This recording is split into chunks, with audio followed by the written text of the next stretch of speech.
حتیٰ جاء امر اللہ کے، یہاں تک کہ اللہ کا جو وعدہ تھا موت کا وقت آ گیا۔ وغرکم باللہ الغرور، یعنی تم دنیا کی زندگی، دنیا کے دھوکے میں ہی رہے۔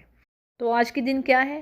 تم سے کوئی فدیہ قبول نہیں کیا جائے گا۔ فدیہ کیا ہوتا ہے؟ اپنی جان بچا لینا، کچھ نہ کچھ دے کے اپنی جان بچا لینا۔ دنیا میں تو ایسا ہو سکتا ہے، لیکن قیامت کے روز ایسا نہیں ہوگا۔ اس دن سوائے ہماری نیکیوں کے ہمارے پاس کچھ نہ ہوگا۔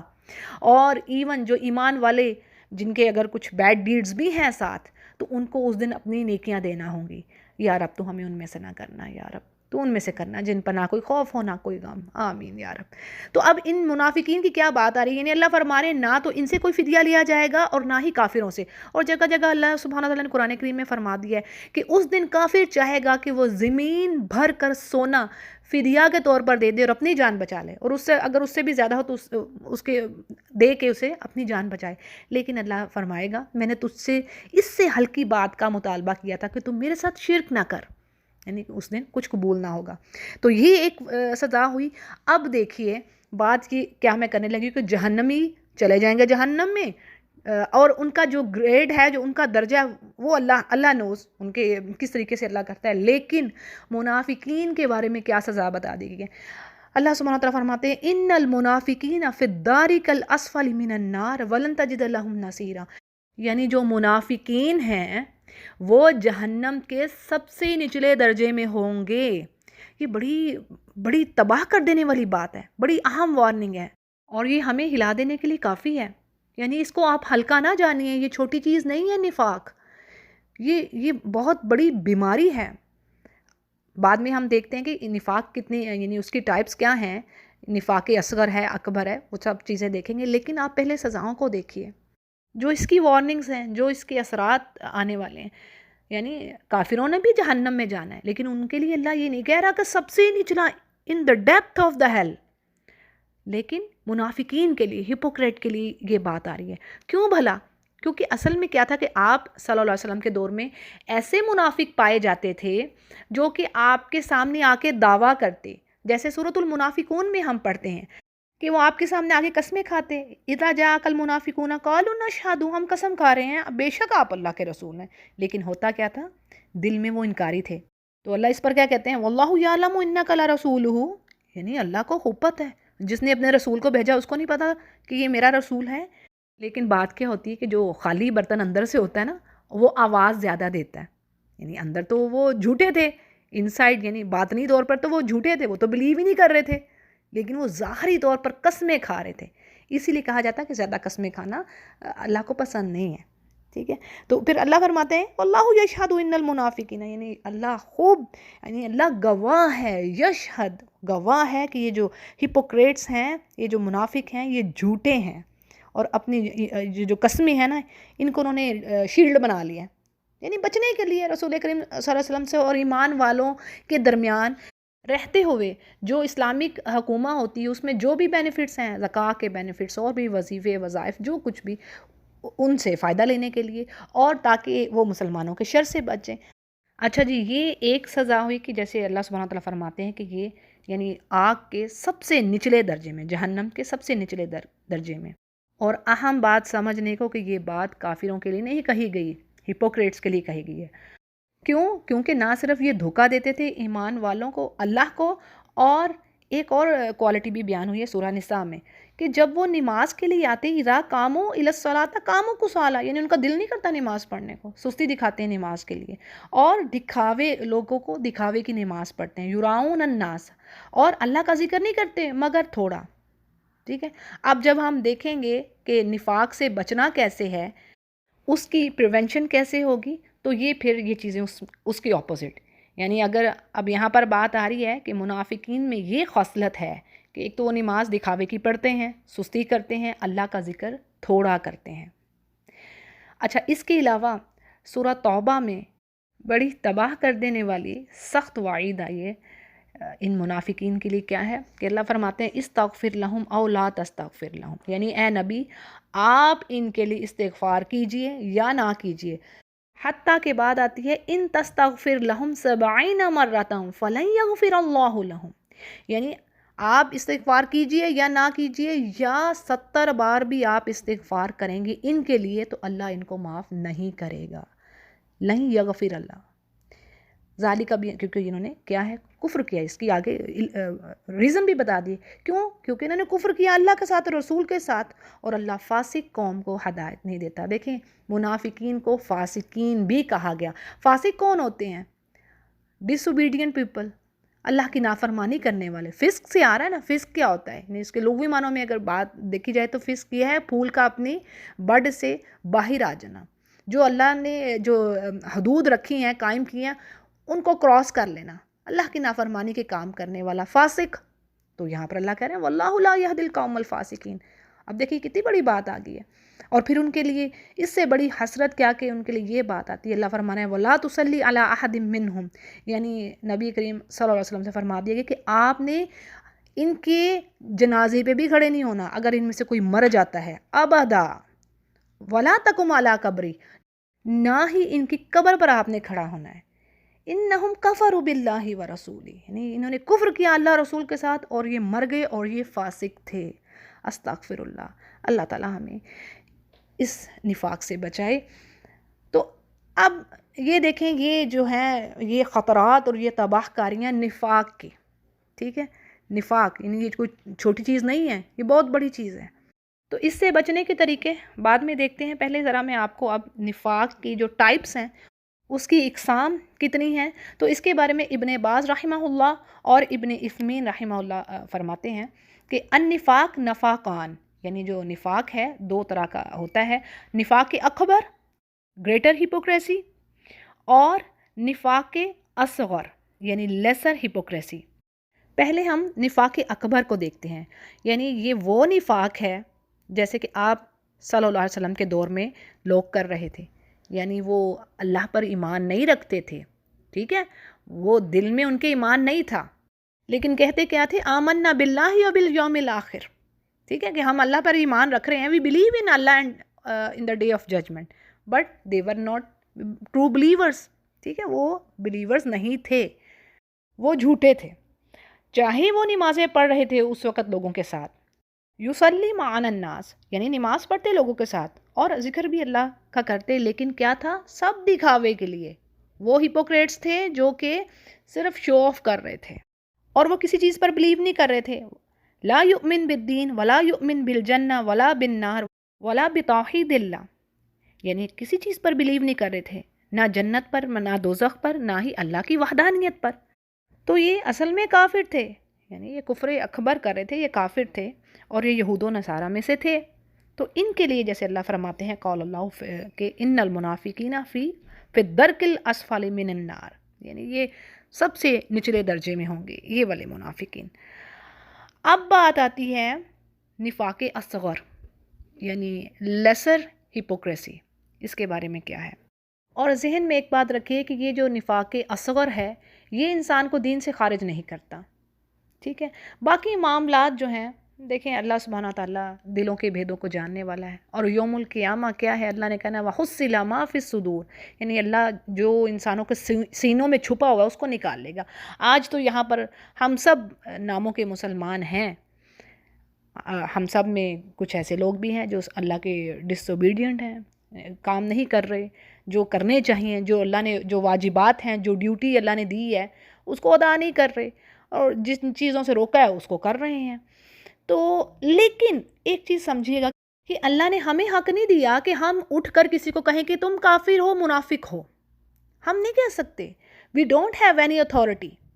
اللہ نے ہمیں یہ رائٹ نہیں دیا کہ ہم اٹھ کر چاہے کوئی کتنا ہی وہ فضول کے کام کر رہا ہے، یعنی گناہوں کے کوئی کام کر رہا ہے، لیکن ہم اسے نہیں کہہ سکتے بھی تم منافق ہو. نہیں، اللہ نے ہمیں حق نہیں دیا. اور اللہ نے کہہ دیا تمہیں نگرانی میں نے بنا کر بھیجا کہ تم لوگوں کو پر چیک رکھو، یعنی لوگوں کو دیکھتے رہو وہ کیا کر رہے ہیں اور اپنے آپ کو نہ دیکھو. تو ایسا نہیں ہے. ہاں، جو اپنے اراؤنڈ جو ہمیں جو ہماری ذمہ داری ہے، جو رسپانسبلٹی ہے، وہ بھی اللہ نے تقسیم کر دی ہے. جیسے اپنے دائرہ کار میں رہتے ہوئے، یعنی یہ نہیں کہ اللہ نے آپ کی ذمہ داری آپ کی حیثیت سے بڑھ کر لگا دی ہو. بات سمجھ رہے ہیں؟ یعنی ایک فیملی ہے، جیسے کہ حدیث کے الفاظ ہیں کہ فیملی کا جو سربراہ ہے وہ ذمہ دار ہے، وہ رسپانسیبل ہے اپنی فیملی کا، کہ آیا وہ اسلامک جو ویز ہیں، جو پیتھ ہیں، اس پر چل رہے ہیں، اس کو فالو کر رہے ہیں. کیا جو اللہ نے احکامات بتائے ہیں اس کے مطابق ہم زندگی بسر کر رہے ہیں؟ یہ کام ہو رہا ہے کہ نہیں؟ یہ اس کی ذمہ داری میں آئے گی بات. اس کو باہر محلے والی کی پوچھنی ہوگی. لیکن کیا ہے کہ جہاں برائی ہوتا ایمان والا دیکھے گا، وہ اس کو بہترین طریقے سے اسے روکنا ہے. جتنی اس کی حیثیت ہے، جتنا اس کی طاقت کہہ لیں، جتنی اس کی پاور کہہ لیں، سمجھ آ رہی بات کی، جتنی وہ قابل ہے. ٹھیک ہے، یہ چیز ہے. اب سب سے پہلے اس کی پکڑ تو آئے گی اپنی فیملی کے لیے. ٹھیک ہے جی، وہ تو پہلا ہے نا، اپنی فیملی کو. آپ صلی اللہ علیہ وسلم کو بھی اللہ سبحانہ تعالیٰ نے سب سے پہلے یہی کہا نا، اپنے گھر والوں، اپنے رشتہ داروں کو آگاہ کر دیجئے. یہی بات ہم سیرہ کی کتابوں میں پاتے ہیں نا. تو سب سے پہلے آپ کی جو فیملی ہے، جو آپ کے بیلوڈ جو پیپل ہیں، ان کو ٹیچ کرنا، ان کے لیے دعا کرنا. اگر کوئی ایسے اعمال ہو رہے ہیں جو اللہ کو پسند نہیں ہیں، تو اور انہیں حکمہ سے، وزڈم سے، خوبصورتی سے سمجھانا. اللہ نے قرآن کریم میں فرما دیا، سمجھا دیا ہمیں. وَأْمُرْ أَهْلَكَ بِالصَّلَاةِ، یعنی اپنے اہل خانہ کو نماز کا حکم دے، اچھائی کا حکم دے، لیکن احسن طریقے سے، اور پھر اس پر صبر کیجیے. یعنی ہو سکتا ہے آپ کو ریٹرن میں پھر کئی باتیں سننے کو ملیں، لیکن بات یہ ہے کہ گھر میدان جنگ بھی نہ بنے. حکمہ کے ساتھ، خوبصورتی کے ساتھ اللہ کی طرف اپنے پیاروں کو لائیے، جن کی ذمہ داری آپ پر ہے اور آپ سے پوچھا جائے گا. مسئولن کے ورڈ آتے ہیں حدیث میں کہ آپ سے پوچھا جائے گا کہ کیا آپ نے حکم دیا، ان کی اصلاح کی، اس کے لیے کوئی ایفرٹ کی. تو بات یہ ہے کہ جس نے پھر سچے دل سے کی ہے تو وہ تو اللہ کے آگے سرخرو ہوگا. جیسے کہ اللہ فرماتے ہیں لا نکلف نفسا الا وسعها، یعنی کسی جان پر اللہ اتنا ہی بوجھ ڈالتا ہے جتنا کہ وہ اٹھا سکے. اچھا جی، تو بات ہو رہی تھی نفاق اصغر، یعنی جو لیسر ہپوکریسی ہے، اس کے بارے میں.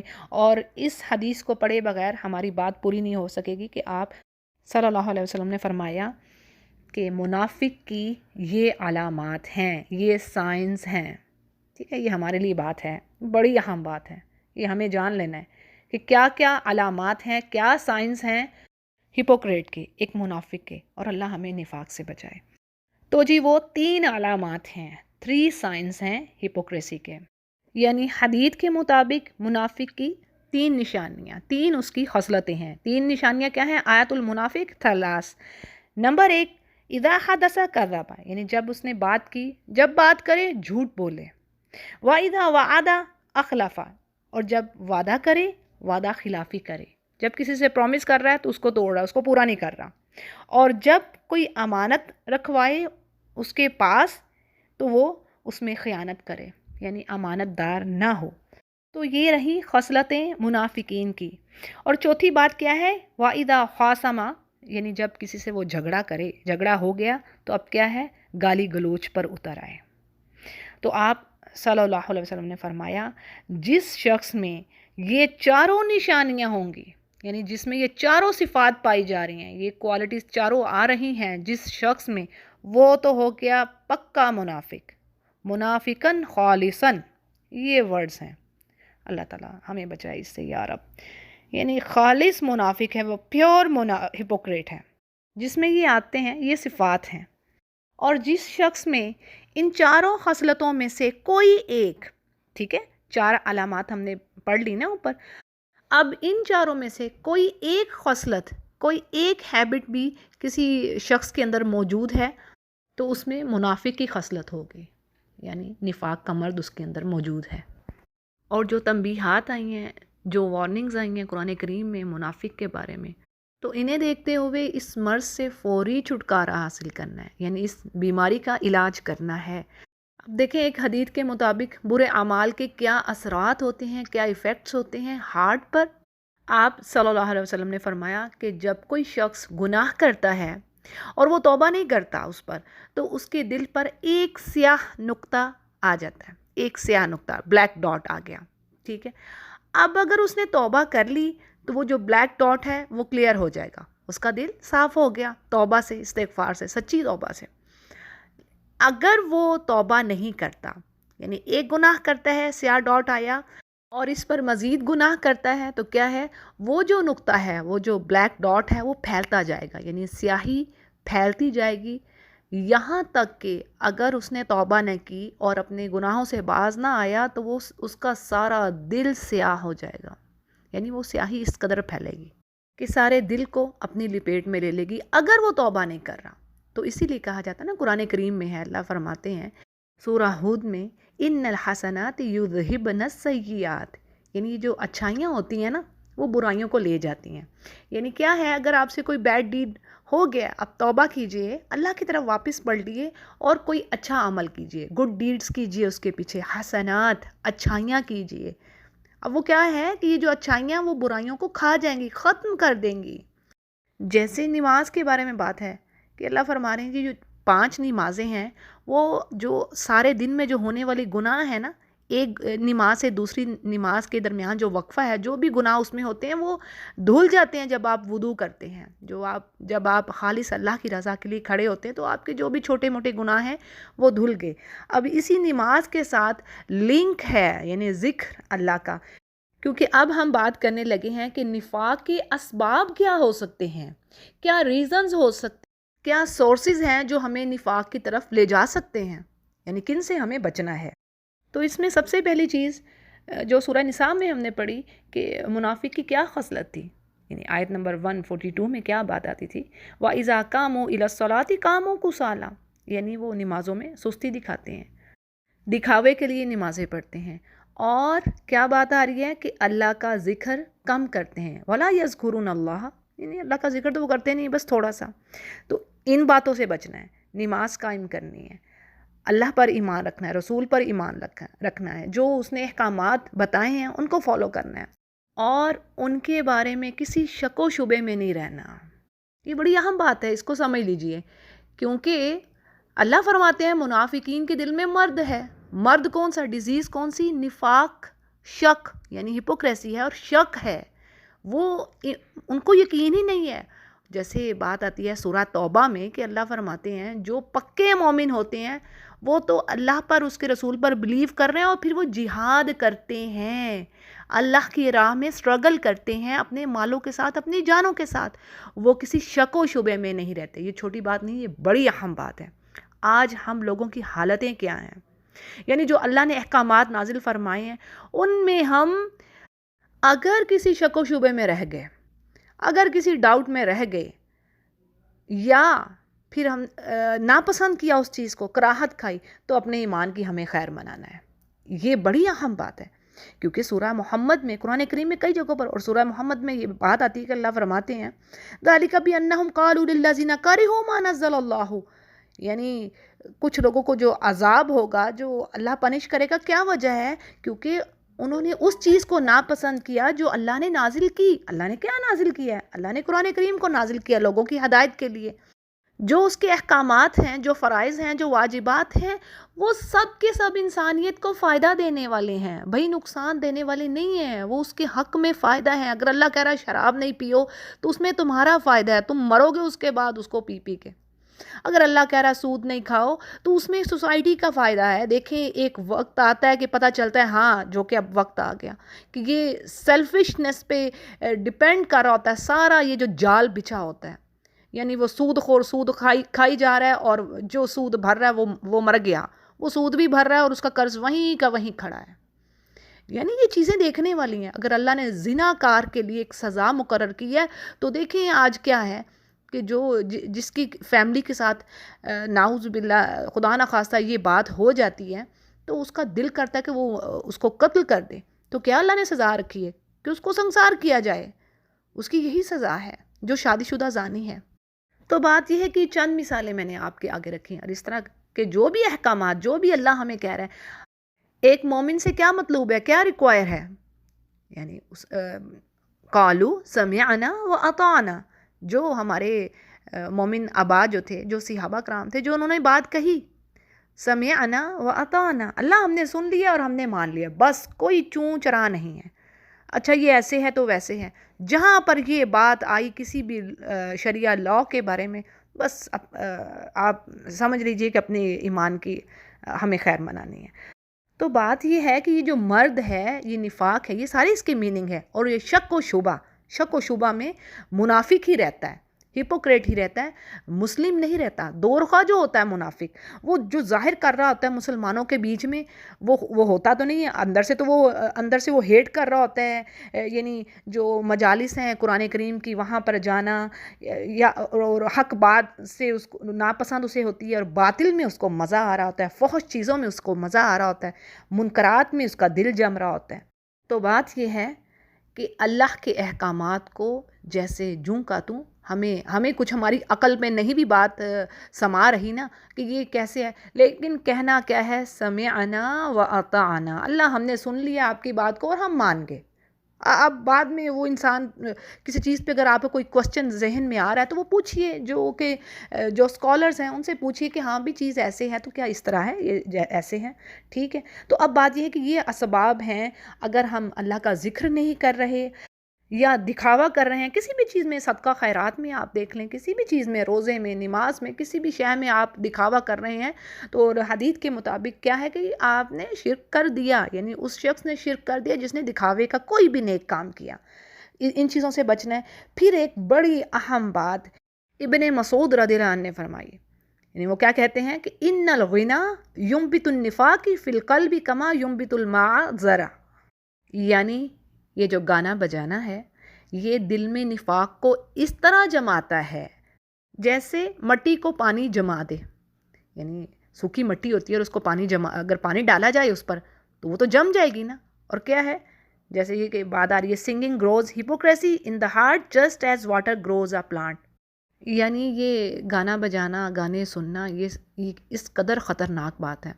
اور قرآن کریم میں بات یہ آئی ہے کہ اس کو شیطان کی آواز کہا گیا ہے، جیسے کہ قرآن کریم میں بات آتی ہے کہ اس نے کہا تھا کہ میں آدم کی اولاد کو ہر طرح سے بہکاؤں گا، یعنی میں اوپر سے، نیچے سے، دائیں سے، بائیں سے، ہر طرف سے اس کے پاس آؤں گا۔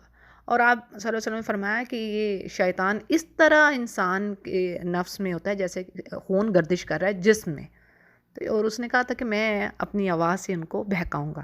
تو یہ جو گانا بجانا ہے یہ بھی شیطان کی آواز ہے۔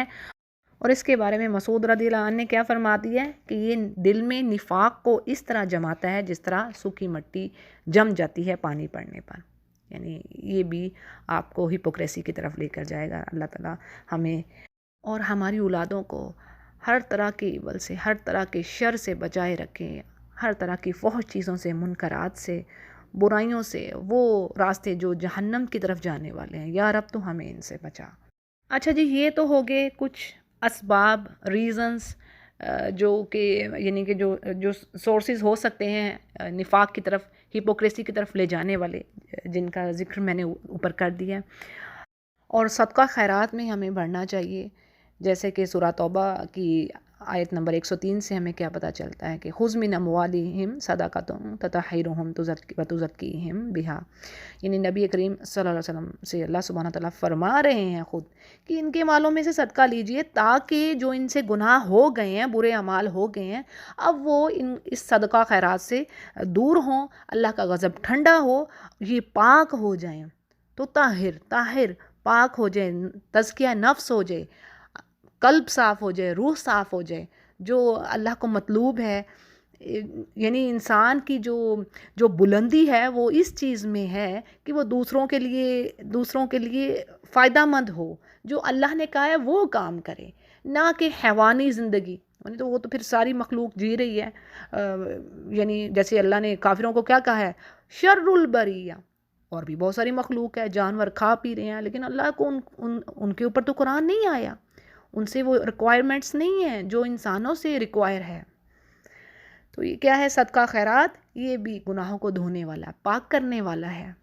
پھر اسی طرح جو نمازیں ہیں، جیسے میں نے بات کر دی، ان الحسنات، یعنی جو اچھائیاں ہیں، جو بھی آپ گڈ ڈیڈز کر رہے ہیں، کسی کے لیے کوئی ایفرٹ کریں، اگر پیسے نہیں ہیں دینے کو، آپ کسی کو آگے ریفر کر دیتے ہیں کہ اس کا کام کر دیجئے، تو آپ کو بھی اتنا ہی اجر ہے۔ کسی بھی نیکی کو، کسی کو پڑھا دینا، سمجھا دینا، دنیا کا علم دے دینا. ایون اگر کوئی کسی کے پاس پیسہ نہیں ہے تو وہ دنیا کے علم کے لیے بھی اگر آپ کسی کو ٹیچ کر رہے ہیں, کسی کو تھوڑا بہت اس کی ہیلپ کر رہے ہیں, تو الحمدللہ اٹ از کنسیڈرڈ حسنہ, یہ حسنات میں آئے گا, خیرات کے کاموں میں, اچھائی کے کاموں میں آئے گا. تو اب ہم بات کرتے ہیں پریونشن کی, یعنی ہپوکریسی سے بچنا کیسے ہے. تو وہی چیز آگے جو پیچھے بات ہوئی ہے, یعنی جو اسباب ہیں ان اسباب سے بچیے, یعنی جو کام ہمیں اس کی طرف لے کر جانے والے ہیں ہپوکریسی کی طرف, ان کاموں سے ہمیں بچنا ہے. پہلی چیز کیا کرنی ہے کہ اپنے جو نفسوں کو ٹریننگ دینی ہے کہ اللہ نے جو کچھ نازل کیا اس پر ہمارا دل جم جائے, ہمارا دل ٹھک جائے. جو میرے رب نے کہہ دیا بس وہی میں مجھے فائدہ دے گا, اس کے علاوہ کوئی اور بات ہے ہی نہیں, خلاص. ٹھیک ہے, اللہ کے ساتھ فیتھفل ہو جائیے. پھر میں نے مینشن کی تھی جو نشانیاں تھیں حدیث کے مطابق, ٹھیک ہے نا, کہ 4 خصلتیں, ان سے ہمیں چھٹکارا حاصل کرنا ہے اگر کوئی ایک بھی ہم میں پائی جا رہی ہے. جیسے اس میں کیا کہا گیا تھا کہ اس کی خصلت کیا منافق کی, وہ جب بات کرے جھوٹ بولے. تو ہمیں جھوٹ سے بچنا ہے, ہمیں ٹروتھفل رہنا ہے. کیوں؟ آپ صلی اللہ علیہ وسلم نے فرمایا کہ جو ٹروتھفلنس ہے leads to righteousness and righteousness leads to paradise. یعنی علیکم بالصدق فإن الصدق یہدی الی البر وإن البر یہدی الی الجنہ.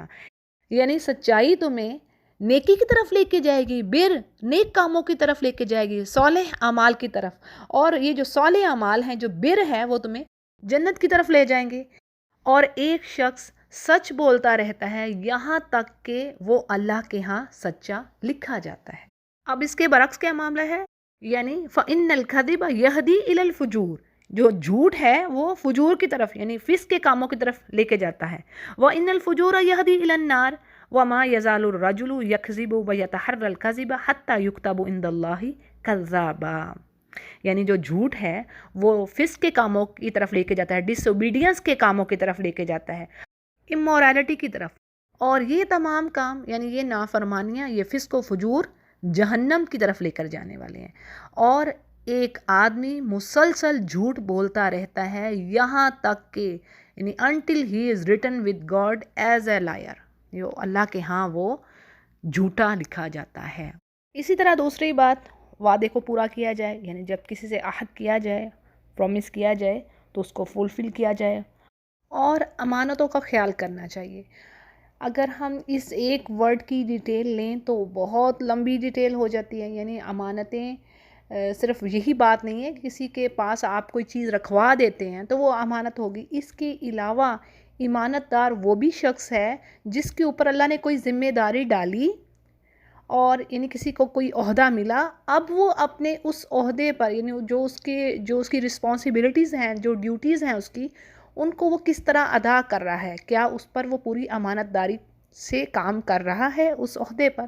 تو یہ بھی امانت داری میں آتا ہے.